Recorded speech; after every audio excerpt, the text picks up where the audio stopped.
Madame Seynabou Gueye, gouverneur de la région de Fatick, et M. Tine. Pour la gestion de la Covid-19, surtout dans le cadre de la lutte contre cette pandémie, nous pouvons retenir que depuis notre premier cas que nous avons eu à enregistrer au début du mois de mai 2020, nous avons eu à prendre d'abord des dispositions spécifiques pour ce cas, parce que puisque étant notre premier cas, il nous fallait non seulement circonscrire, mais faire en sorte qu'il n'y ait pas d'autres cas au niveau de cette localité qui était ciblée. Donc, en fait, on a fait le nécessaire pour que non seulement une enquête judicieuse puisse être faite pour situer les cas contacts, mais aussi qu'on puisse savoir au niveau de la personne qui avait été touchée, en fait, quel circuit est-ce qu'il avait emprunté pour venir jusqu'à Diakhao.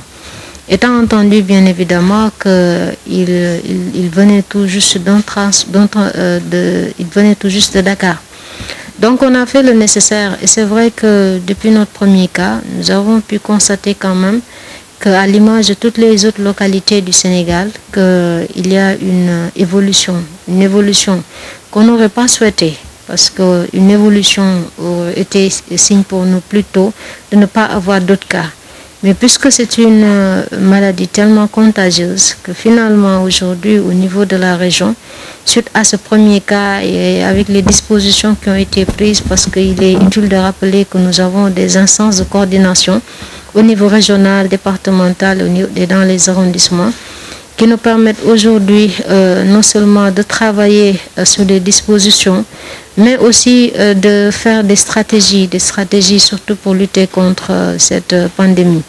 Et il est vrai que nous avons beaucoup travaillé sur la sensibilisation dans un premier temps, surtout qu'on est dans une zone où la population, la langue utilisée par la population en majeure partie, c'est le sérère. Nous avons axé donc l'essentiel de notre communication, de notre sensibilisation sur des slogans faits en langue sérère. Il y a raison pour laquelle, pour les gestes barrières, pour le lavage des mains, nous avions, avec des supports, travaillé sur le Ngario Lahadou pour inviter les gens à se laver les mains. Pour la distanciation sociale aussi, nous avons été au niveau des structures, comme peut-être les établissements financiers, au niveau des pharmacies et d'autres structures qui accueillent beaucoup de monde, pour insister sur le fait que réellement les gens puissent respecter la distance qu'il doit y avoir. Et là, nous avons beaucoup travaillé sur Ngoda Tirio. Ensuite, tout dernièrement, c'est vrai que nous avons eu à travers les statistiques, pas seulement au niveau régional, mais au niveau national, nous avons senti que les personnes âgées étaient la couche la plus vulnérable.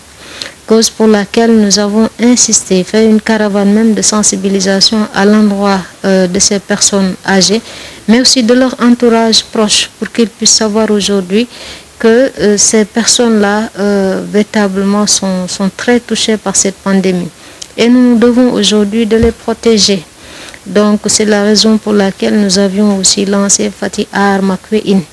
Donc protégeons nos aînés. Et je sais que quand même, ça a été l'occasion d'aller au niveau de la grande mosquée rencontrer l'imam Ratib. Ça a été l'occasion aussi d'aller voir les grandes personnes là où ils se rencontrent le plus. Et nous avons eu quand même le temps de discuter avec eux, de les sensibiliser et de leur donner aussi du matériel, notamment du savon, de l'eau de javel, des masques et autres pour qu'elles puissent aussi se prémunir. Globalement, sur la sensibilisation, nous avons travaillé sur ces aspects-là. Mais n'empêche que aussi avec nos instances de coordination, notamment le comité régional de gestion et des épidémies, nous avons aussi œuvré sur d'autres aspects. Parce qu'il fallait aussi dans un premier temps travailler sur la sensibilisation en fait, et des communications au niveau de certains quartiers. Et ça a été fait. Et aujourd'hui, nous continuons sur cette même lancée parce que nous nous sommes rendus compte que du respect en fait, des gestes barrières dépendra grandement notre situation dans le cadre de la lutte contre cette pandémie. Et c'est pourquoi nous exhortons aujourd'hui tout le monde et tout un chacun et chacune à faire en sorte qu'aujourd'hui, que par rapport à cette pandémie-là, qu'on puisse continuer encore à respecter les gestes barrières. Et je sais que si nous continuons, s'il n'y a pas de relâchement, nous pouvons espérer grandement sortir la tête haute de cela. C'est vrai, et cela avait nécessité au niveau national que des dispositions coercitives soient prises. Et nous avons réellement suivi ces orientations-là. Parce que aussi, je sais qu'on n'aurait même pas dû attendre qu'on aille peut-être vers l'utilisation, peut-être pour pousser les gens à ce qu'ils le portent. Parce que dès l'instant que l'information est là, la communication est là, on n'a pas cessé de parler, d'inciter les gens à porter le masque. Je crois qu'un minimum, le minimum de réponse citoyenne, ce serait aujourd'hui de se conformer à cela et de ne pas attendre aujourd'hui que l'État soit là derrière pour forcer qui que ce soit à porter le masque.